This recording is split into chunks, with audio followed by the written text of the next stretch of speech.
it's a lot easier for me to sell one big mega practice doing $6 million than to sell 4 locations at $6 million. Even The to like a main re- DSO, right? It's Even easier to to a do DSO. one.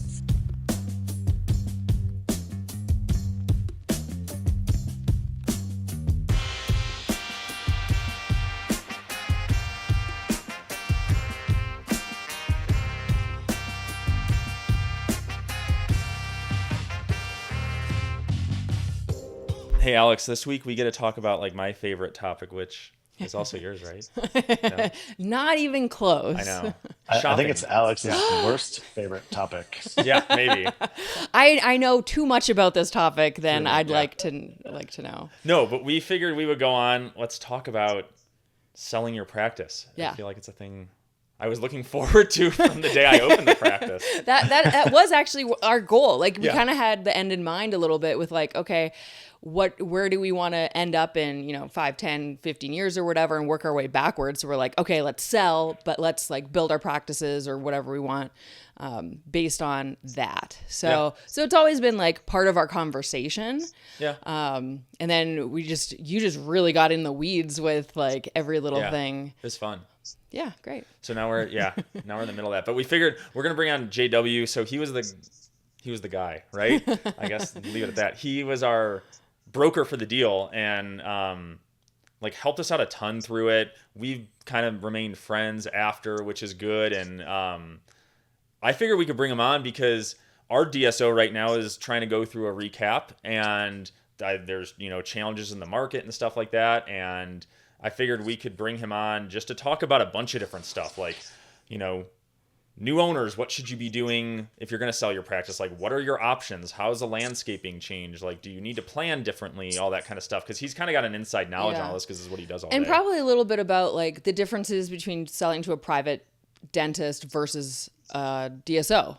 I mean, let's kind of set the record straight a little bit. Maybe. Oh, yeah. Yeah, people will probably want to hear that. This needs We'll to get- we'll get some This hate. needs to turn into Hate, an hate. episode that like actually helps the listeners and isn't just about me talking about how cool this is. We talked about that yesterday. So yeah, no, this Alex isn't- will hone me yeah. in. Okay, I'll try. Yeah. So thanks, JW, for coming on.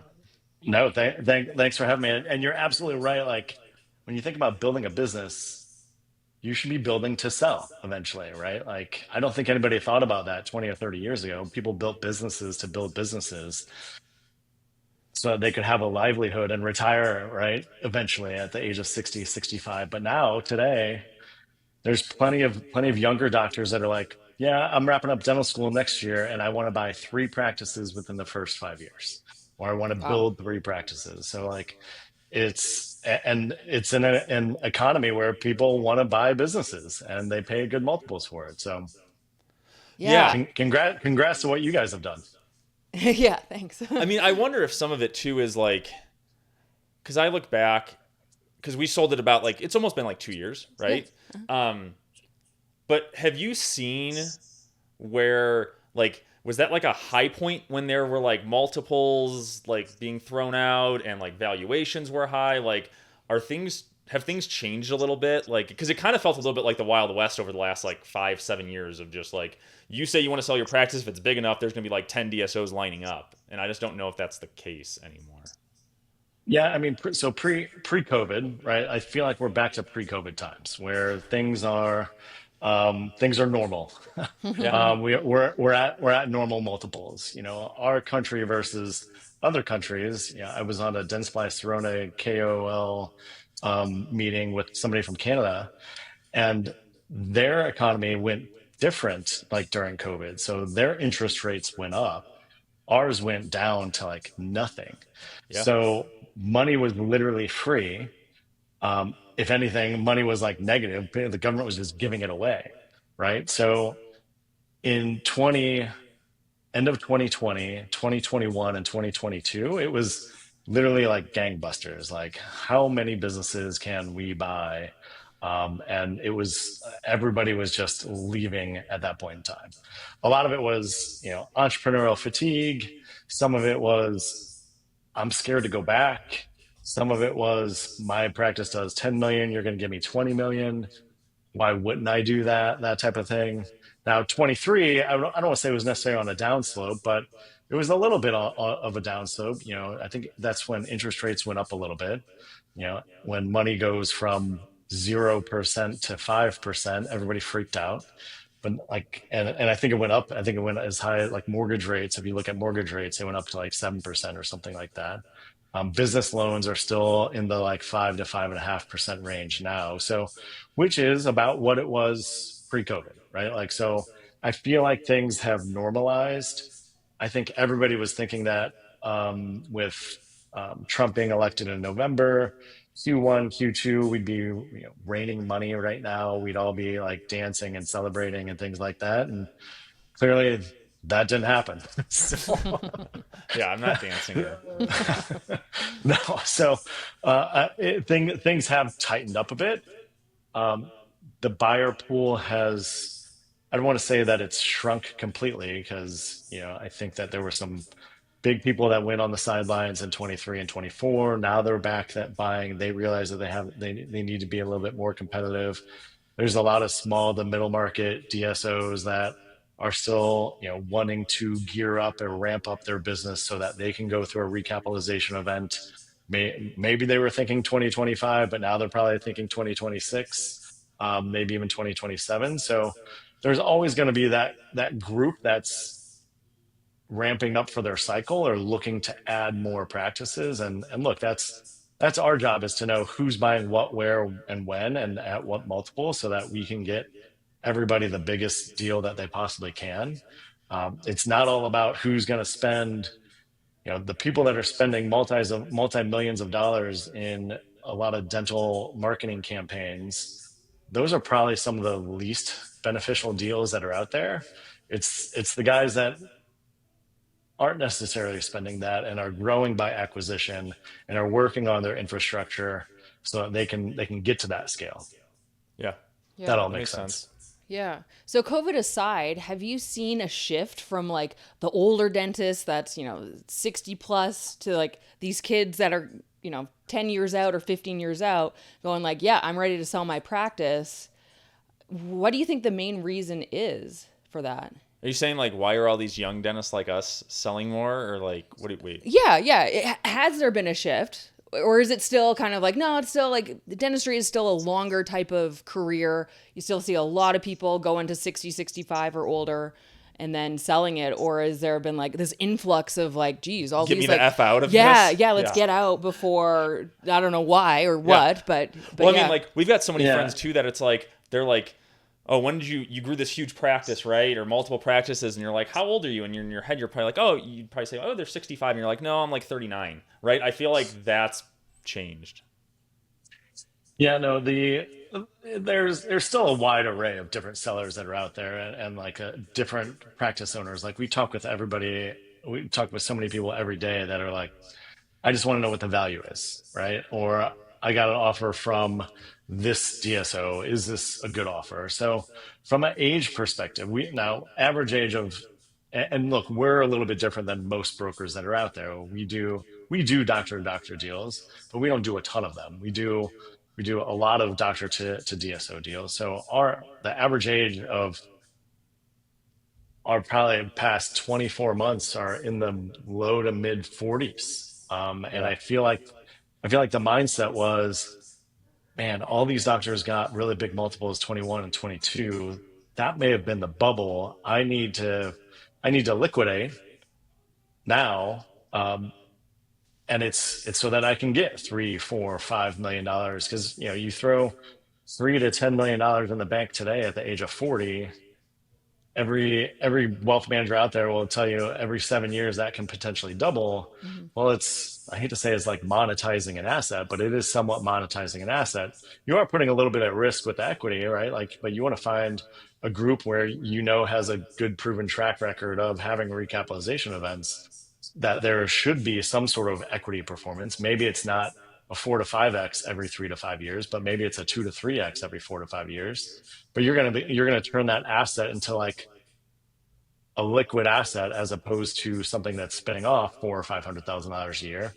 And there's no harm in that either. And I feel like a lot of the practice owners that have really large practices, know that it gets really hard to sell that asset to individuals. Well, Right? yeah, If you that's the Yeah. problem. have Like a bunch of our buddies ran into. It's like you have like two options, right? So like if it's kind of like a, I don't know if it's, maybe it's not a paradox is the right word, but it's like the problem that you run into is like, all right, go really hard, work hard, build your business, make it really good, and then you kind of lose the ability to sell it to just one other dentist. So then you see on all the Facebook groups, everyone's like, well, don't sell to a DSO because they're the devil, right? And they're like, okay, well then do the partnership thing, right? And like slowly bring on associates. And we've had friends that you know too, JW, that have done that, and I've asked them, would you do that again? And they were like, no, I wouldn't do that again. That created so much complication. It was such a pain in the butt. Oh, the partnership thing? Yeah, because it's just so many Well, cooks in the you kitchen. get limited. So it's kind of like, I think of it like a house, right? The bigger and more luxurious your house is, the less amount of people that can actually buy your house. So it's like, if you want that and build it, great, do that. But then just know that you are very limited in your options to Well, sell. yeah, and is that even going to get worse? So like based on how like everything's going in dental, right? If I'm a new owner and I'm like, okay, well maybe my time horizon is like, I don't know, 10, 15 years, and then maybe I want to partner or sell to a DSO and do that. Like is that going to be, where do you see things going? Like are all these like smaller and mid-tier DSOs eventually just going to all consolidate, and you've got these like already massive PE groups that are buying everything, and now they're just going to start buying smaller DSOs? Like what do you think like 15 years out it's going to look like for a dentist when they've built this mega practice? Like what are they going to be able to do? Yeah, it's hard to forecast 10 to 15 years out. Like No, you I've need to been get now this doing right. this. This needs to be a yeah. I've been now doing this for 9 years, and we keep saying that like this isn't going to last forever, but there's still plenty of groups that are buying. You know, Yeah. there are the deal structures have changed a little bit. They've been a little bit more advantageous to sellers these days, and I feel like that's just DSOs being accommodating to the seller to make it more attractive.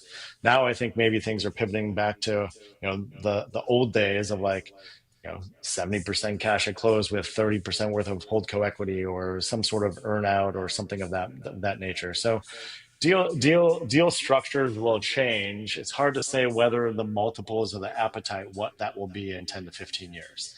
If you have a $10 million practice, I would still imagine that that's going to have some appetite for somebody that's out there that is looking to grow.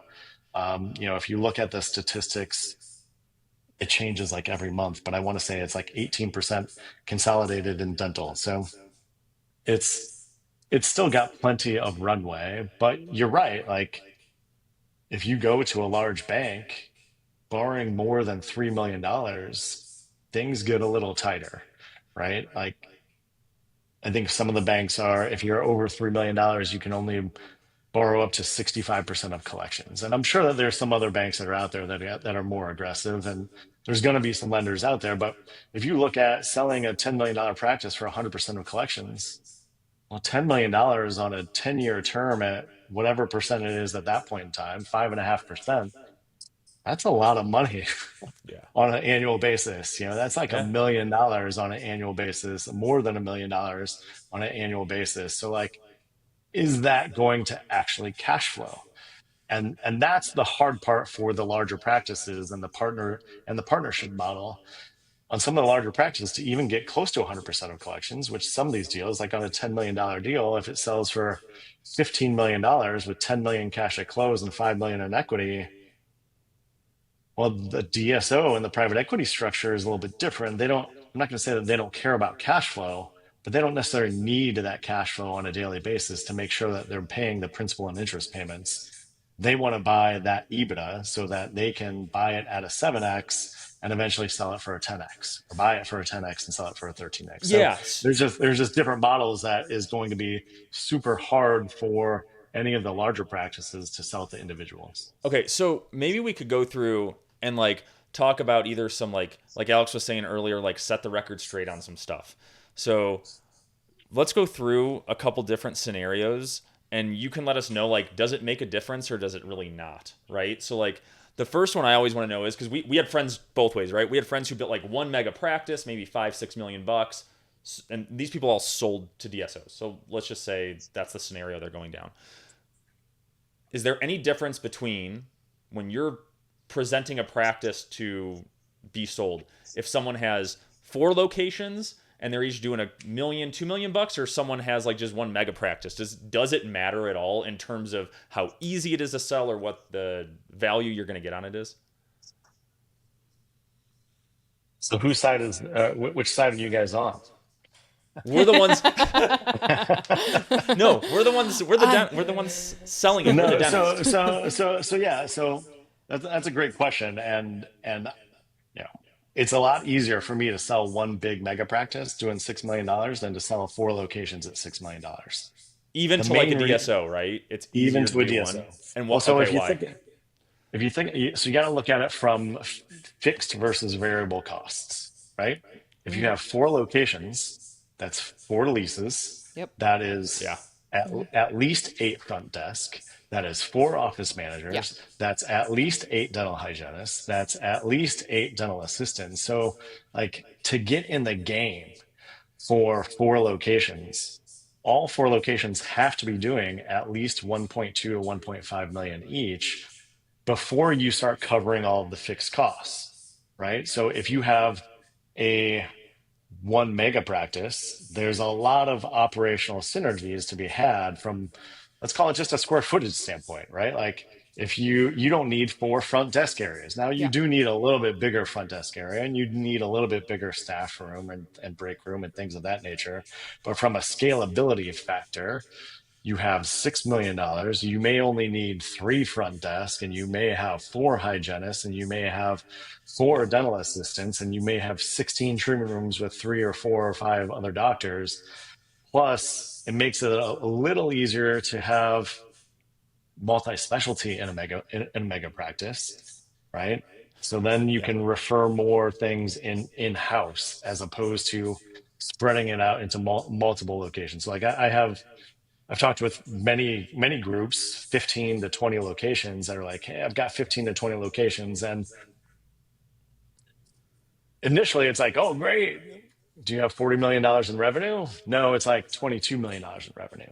And I'm not going to say that I get a little deflated on those initial conversations, but it does make it seem like, okay, well, what's the actual EBITDA going to be? Because you're going to have $25 to $30 price per square foot, right? No matter where it Yeah. is in the country. So Yeah. If you like our podcast, check out Alex's newsletter, Just 2 Minutes. It's full of great advice, which makes sense considering it's her thoughts and not me sidetracking her every 2 seconds. You can subscribe at coupleofdentists.com. The link is in the show notes. Now, back to the pod. No, I got you. I mean, what would you do, Alex? Like, if we were starting back Doing from again? square one and doing it again, because I know when we first started, right? Like, just I guess, the consultants we went to, or just whatever it was, they were always like, Build a cluster. build a cluster of offices, Yep. right? Like, take over an area and then you can sell them, right? Like, grow them each to this amount and then get rid of it. Yeah. But what, like, I don't know, because like logistics wise, when it was just like us two, I mean, it's hard to manage multiple offices. It's like, okay, now Yeah. I got to train someone to do all of this stuff without me there. And now I got to go to another location, like your systems then have to be so who does perfected. who does insurance credentialing, and is it one entity or is it 4 entities? And then you have to have the different addresses. So the insurance credentialing is a nightmare. The ordering platforms, right? Like I know you guys Oh, do yeah. ordering, like that's Yeah. a nightmare. Well, like So with the insurance stuff, that was the issue. Like we were lucky in our situation because we used a company that like negotiated on our behalf, which was awesome, right? They got us good rates, but our cycles because the offices opened at different times, one cycle was say, they were like a year off from each other on when we could renegotiate. So like you got really good fees through like Carrington, right? And they had a really good, which if anyone doesn't know, like Carrington's like a big umbrella company, and then a lot of other insurances like MetLife or say Aetna, Cigna, I don't know which one specific, will fall under that fee schedule and just kind of attach to it, right? So it's a great way to like kind of simplify it and make it easier.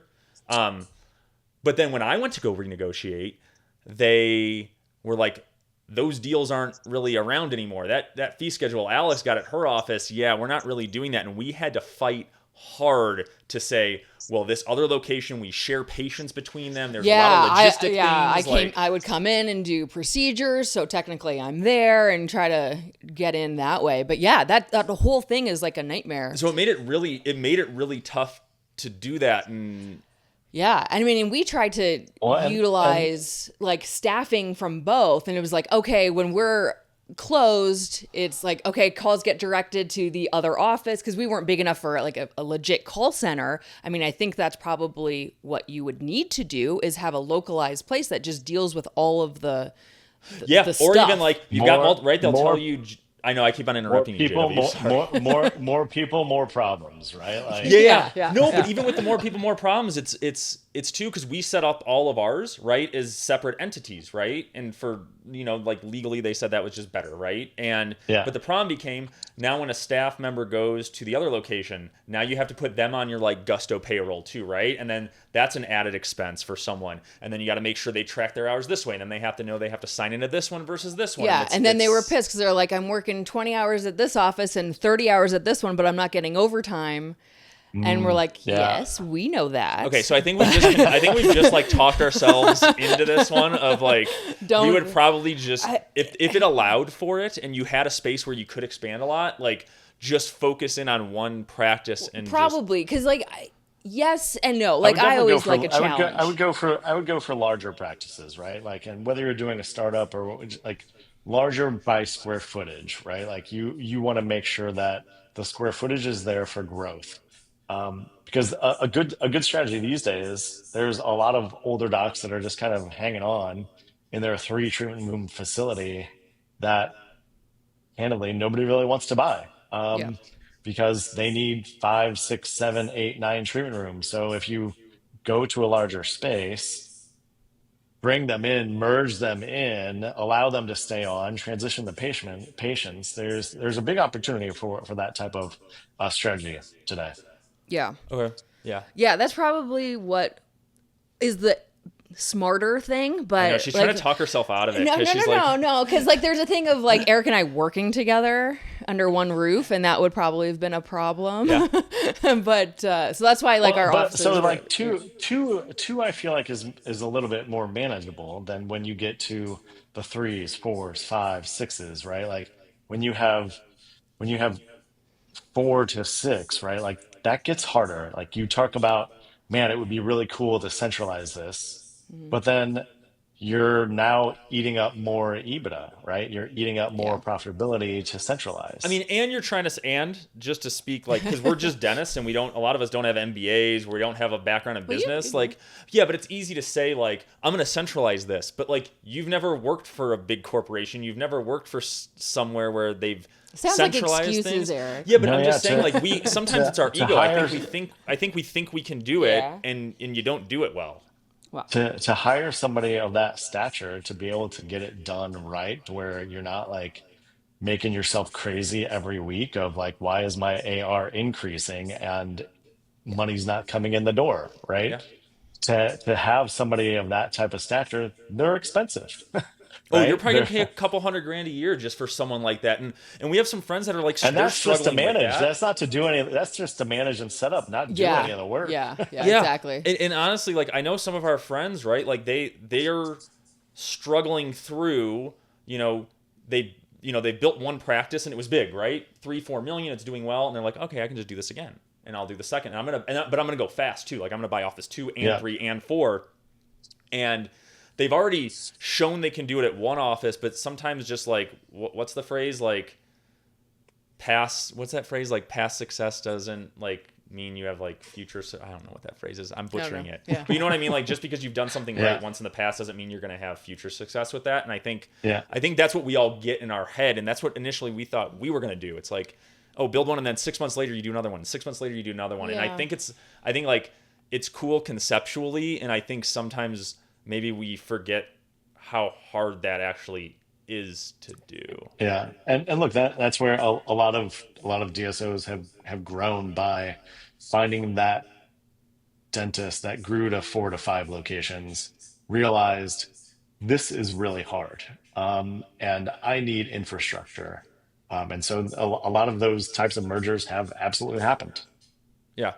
Okay, so another kind of a myth thing too. Do you see changing, and we kind of touched on it a little bit earlier, is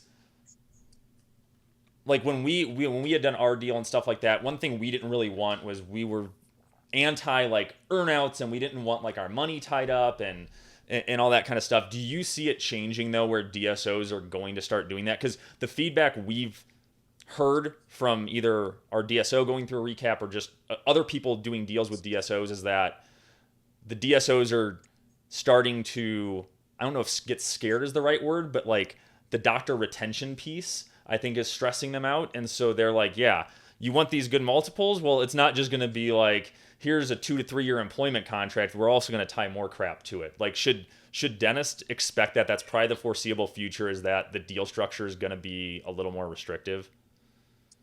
Yeah, I mean, as every small to mid-sized group grows, they're going to have growing pains, and those growing pains are going to be partly due to doctors taking too much vacation, or doctors wanting to scale back, or doctors wanting to, or teams, right? Like hygienists and dental assistants, and everyone within the team. Like the thing that is good for dentistry, but also hurts dentistry, is that it's a very people-oriented business, right? Like there's people helping patients, which are people. So it's a very human business. So if you're not taking care of the humans, like it's gonna get tough. So yes, we do see less flexibility.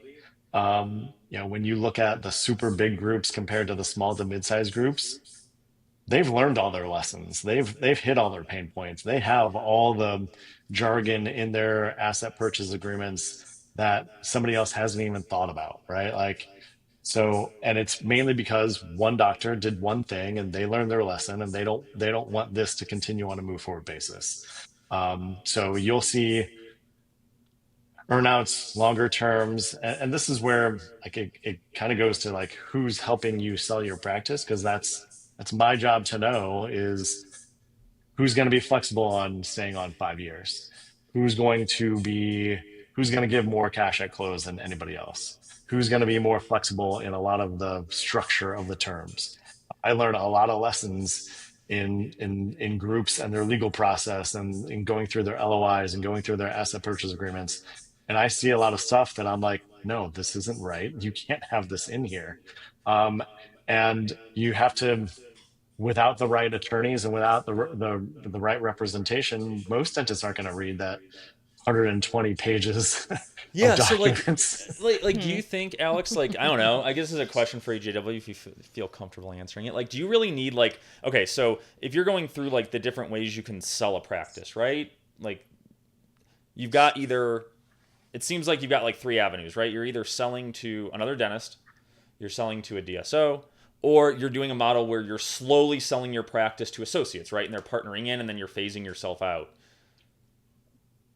I'm 100% convinced that if you are going to sell to someone, if you're going to sell to a DSO, you have to have like a lot of really good representation. You need a broker, you need an attorney who's dental specific, you want an accountant who knows what they're doing, because the people on the other side of the table are way smarter than you, and they're going to know how to, like, if you're trying to do it as a dentist against them, you're going to get beat every time. Like you're not going into a game you can win, right?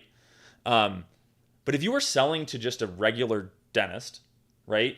I mean, do you think you need a broker for that as much? Because I almost see it as maybe like the broker is just the person who's the opportunity finder, and if you just have like a good attorney, and the terms in private sales are very like general of, it's just an X amount of collections, and it's such a simpler deal from the different ways on how it's valued. It's like, just get a good attorney and a good accountant and like do that. I don't know.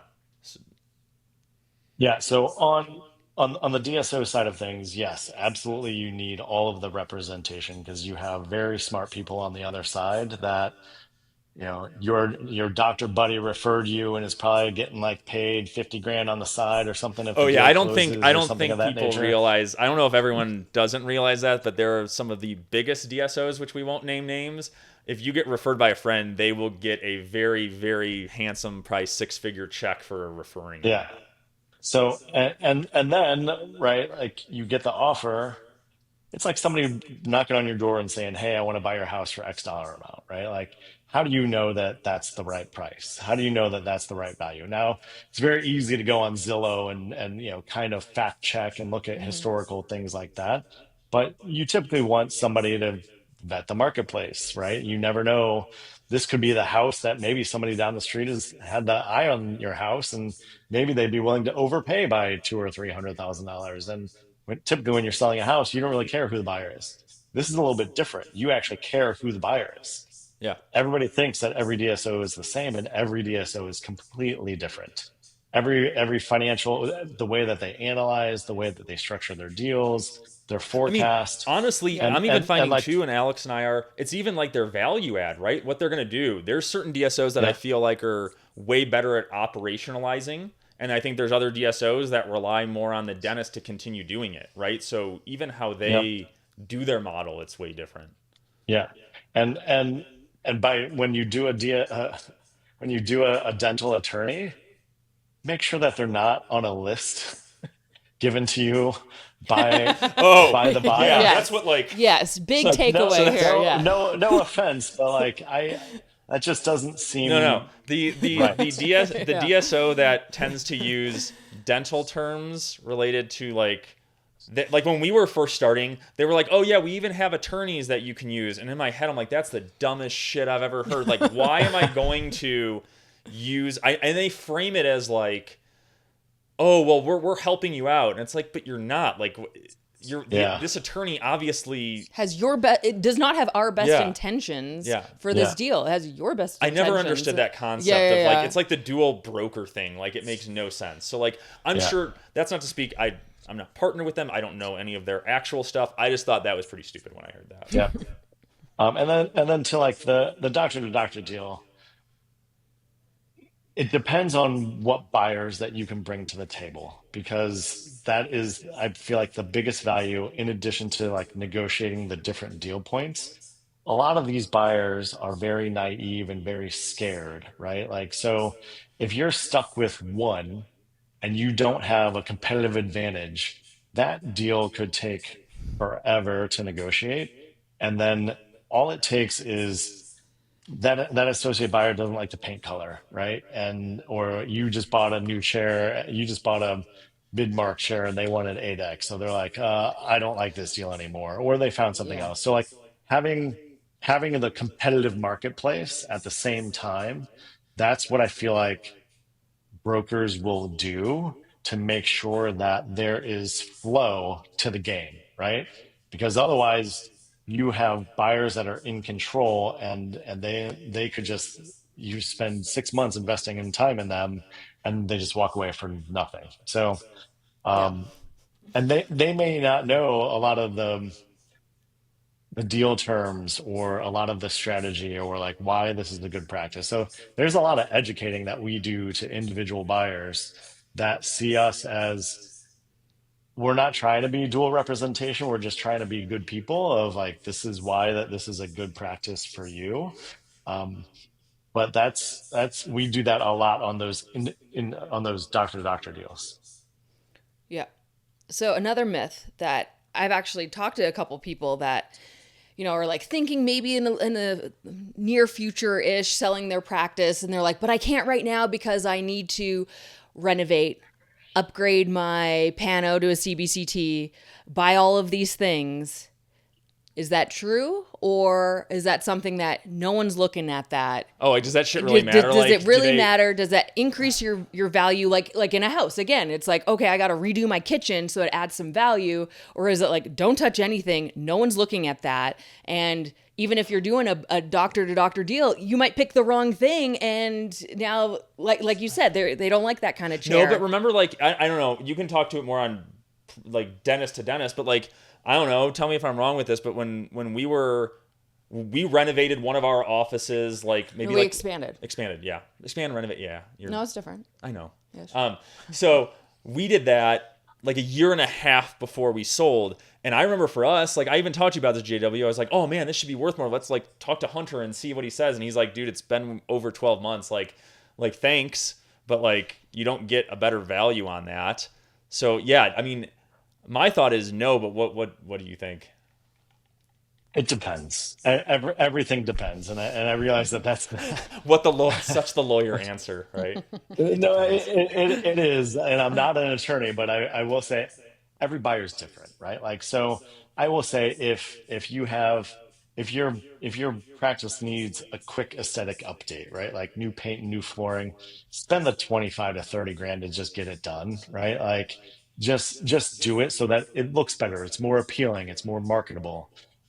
If you're a lot of it really depends on the functionality, right? Like you guys know there's reps and warranties within this documentation where like if anything breaks in the next six Yeah. to 12 months, right? If you have three chairs that are 35 years old and they're almost broken, they're not that expensive. It's gonna make it more marketable, right? Like you may I have mean, a pool of a dozen buyers that are interested in this practice, and there may be six of them that are like, well, I'm not going to buy this because I got to buy new chairs right off the bat. So then it whittles your buyer pool down a little bit. So from a just an investment strategy, and a lot of it really depends on like the pain and the amount of money and the amount of return that you're going to get on it. Sure. So if you trying to think of different I mean, examples. is it similar? Like, do you do the So same like kind it's of like thing as changing like, software. yeah, I've got Yeah, a yeah, I was four gonna say location. like paper I've charts got to a four digital. location. Yeah, I've got a four. Well, that you just have to do, right? Like Okay, stop. so definitely do that. dude? I remember the first job I had when I moved here in like 2017. I was working for Perfect Teeth, which I think has changed like names Yeah, or buyers like six times in like the last like 6 years. But the office I was at, it was all paper charts and all the X-rays were all like non-digital too. So you'd have to sit in the back room and do that. And I was like, the this is so terrible. Like we didn't even have yeah, that. Even our dental school was like a little bit better than yeah. that. Like I've got a four location group that I'm working with now that they don't have a cloud based software, and they were thinking about switching to a cloud based software. Eh. And it's not even the monetary amount to switch, it's the time and the effort. Like Yeah. it's a pain in the ass to No, switch I would software. Yeah. not do that. Yeah. So Okay. I would So definitely not do because you could switch and then you sell and then you might have to switch again. So so maybe it's like uh, the things that is it like I mean, do you equate it kind of to a house a little bit? Like, if you got some broken tiles on your roof, you're probably going to want to fix that, right? Like, if your house has a crack in one of the walls, yeah, like, fix the drywall, do that. But, like, you may and not a lot go of out it, and switch out your GE appliances to, like, Viking before you sell. yeah, a lot, and a lot of it really depends on what is this going to have for the impact of the financials, right? Like, and how much more time am I thinking about in between now and the end of the year? Do I want to buy a CEREC and milling machine so that I can reduce implant costs? Sure, that may make sense, Yeah, but but are you gonna? is the bank gonna look at that and say like, oh, they have a CEREC now, so we can lend the dentist more money? Like, do they really give a Well, shit? so and that's where it depends about the time, right? If they just buy it and there's only you don't see additional profitability from it just yet, if it's only 1 or 2 months down the road, Yeah. then no, it doesn't make sense. If it's 18 months down the road that you plan on selling and you're going to increase the profitability and there's higher, patients are going to do higher treatment plan acceptance on a day-to-day basis because you have it. So that those are the things that you have to think about So is it's hard to do how like much project. Yeah, time it is has this to. You have gonna, to like yeah, show the tangible results too. It just can't always be projections, right? yeah. I mean, that makes Okay. sense. Yeah. So, with valuing your practice, is that something that someone should be doing regularly, even if they're really not thinking about Oh, well, we know. selling Okay. your Well, practice, or is that like no, just wait until you're ready to sell and then like okay, get you evaluation? know the answer to this, Alex. We've talked about this. If we could go Yeah, back and do so it again, This if we is could I'm go, gonna this is kick a it back to you I podcast, know guys. this is a Eric, with podcast, but he knows. listeners. I know, but we know the answer. We It's a know. We know. podcast, but We, I'd like to hear your opinion first. yeah. Yes, We Eric. already. What's Yeah, my what's your opinion. expert opinion on this? Yeah, we already said if we were gonna go back and do it, I would have. I would have done it from year one. I would have found someone, whether it was JW or someone else, right? Is just every year, find out what my practice is worth, and then like pick things that I would have done like year one to year two. Let's add this. Year two to year three. Let's add this. I think like no one has.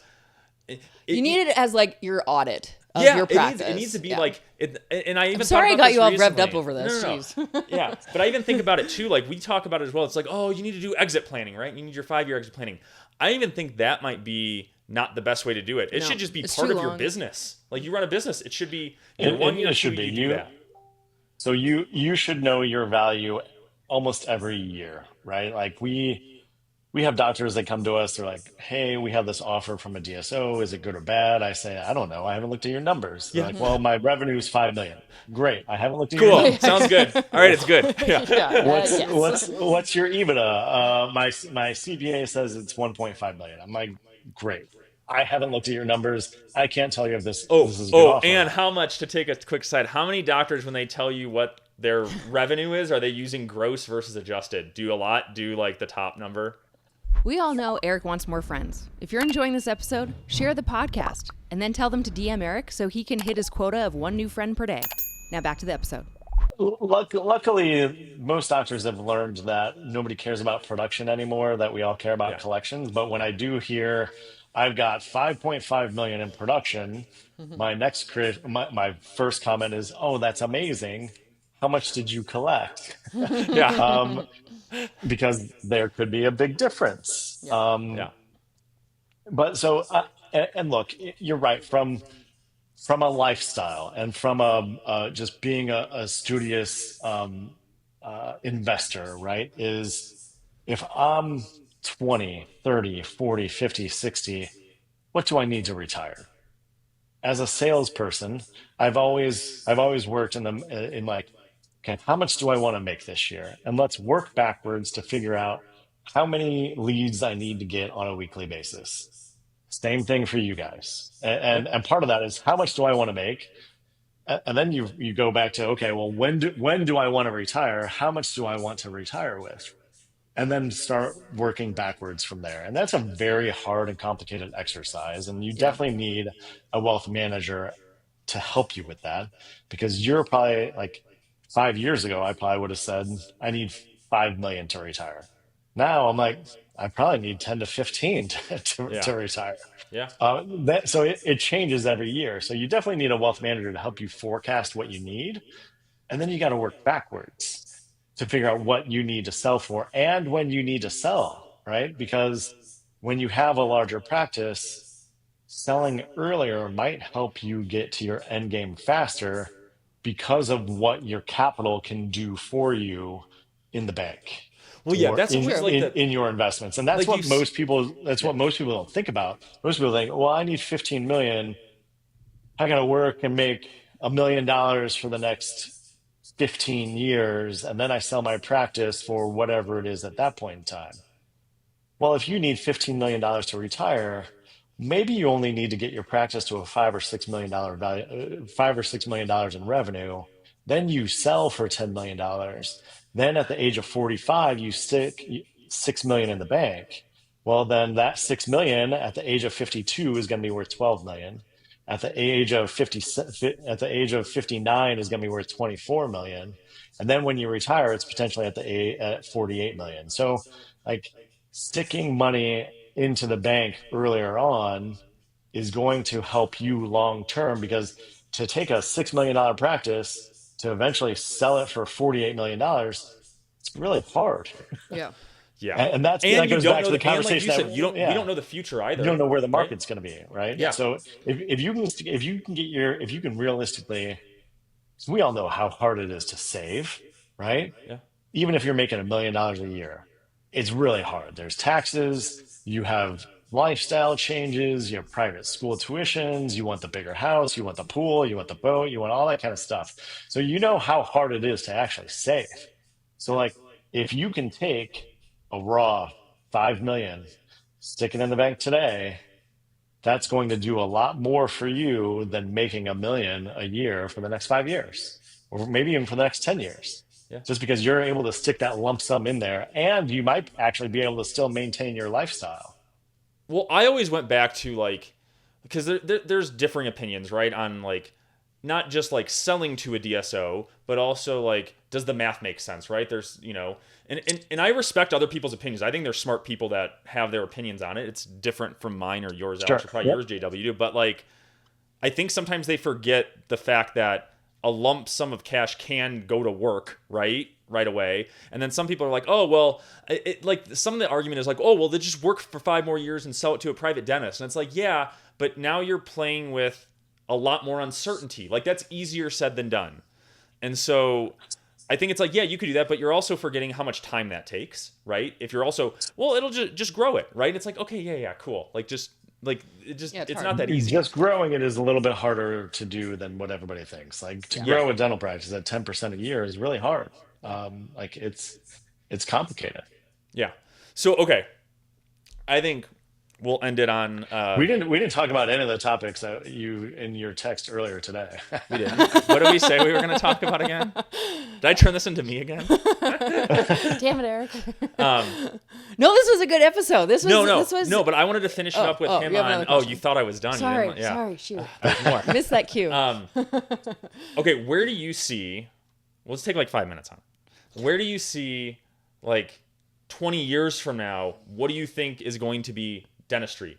Like when that is such a terrible way of saying that. In 20 years, where do you see dentistry being in terms of like the market of dentistry? Right? Is it going to be is it going to be like pharmacy where it's like they're all bought by like a Walgreens or CVS and they're all in there? Or is it just going to be a bunch of, PE firms are going to have 80% penetration and it's just going to be like 2 or 3 big guys that are just buying up everything? Like, I don't think you got to make a prediction, so yeah. you can't say it depends. Yeah, so my prediction is, and don't take this the wrong way. I mentioned this to a group of 20 dentists, and they were like offended that I said it, but they also saw the joke in it. Like me working in the dental industry, Yeah. like, but also just to the public, there's a lot of fear of going to the dentist. There's probably even more fear for me because I sit in a lot of study clubs and I see a lot of the botched work and like, how do you really determine who's going to be good at their jobs? So there's going to be a large fraction of the population, especially in the United States, which is a very vain country, that is not going to trust anything like in the public market and is not going to trust somebody that isn't necessarily an entrepreneur themselves, right? Because I go to a dentist that I know personally and I feel like I trust him with my life. But he's also a good friend, right? And I also sold this practice. Yeah. But I go to him because there's a lot of trust there.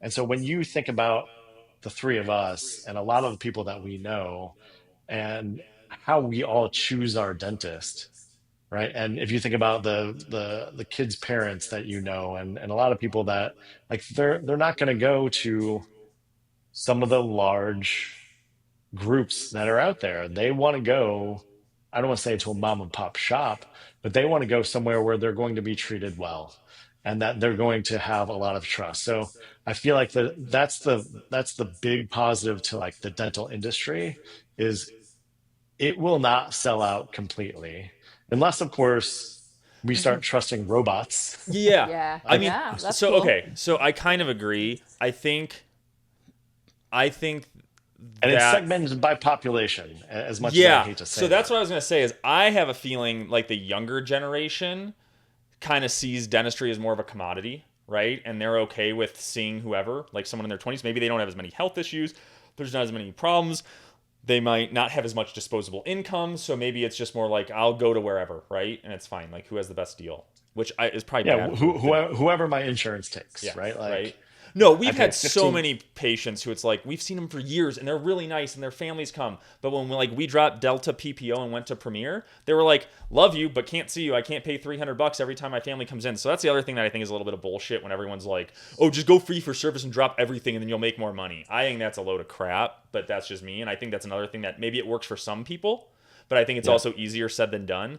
But no, I wonder too, because like you had said earlier, some of these DSOs are having a harder time recapping and they may not. And I think there's been some DSOs that have failed recently. So part of my prediction is I think the DSO market, I don't think PE firms are going to be as hot into dental. I think it could dry up a little bit. And I think you're going to get a few players that have figured it out, do it well, and they're going to go. And then I think some of these smaller firms are going to like step away from dental and then let the big guys just do it. And then I think it'll just drop valuations for dentists. And then maybe it'll get to a point where selling to a DSO actually isn't more advantageous than selling to a private dentist, because you're selling for 1 or 2x more, but there's way more earnouts and there's way more problems. I don't know. What are your thoughts on that? It's hard to predict 20 years out. That's my prediction. That's good. What's yours, Alex? I mean, I think like anything, it kind of like there's swings. Like it's like a pendulum. Like you go really far on one side and it's like, oh, DSOs are, everything is going to get consolidated. And then it swings to the other side. And I think eventually it kind of ends up in the middle. But I think in the next little while, it might. Yeah. A lot of entrepreneurs will end up in the middle, right? Like there's a lot of things that are getting gobbled up by private equity these days. And there's a lot of companies that, like I've talked with some CPA firms, right? Like that have gotten bought by private equity companies, and it's great for the owners, but it's not necessarily great for the workers. And in some of the cases, it hasn't been really great for their clients, right? Because it leads to less of a personalized experience. And so I think there'll be a happy medium, right? Of what this looks like in the future. And if you think about like private equity gobbling up everything, right? Like that hasn't been around for that long. I mean, it has and it hasn't. So there's always going to be the entrepreneurs that go out there and do it on their own.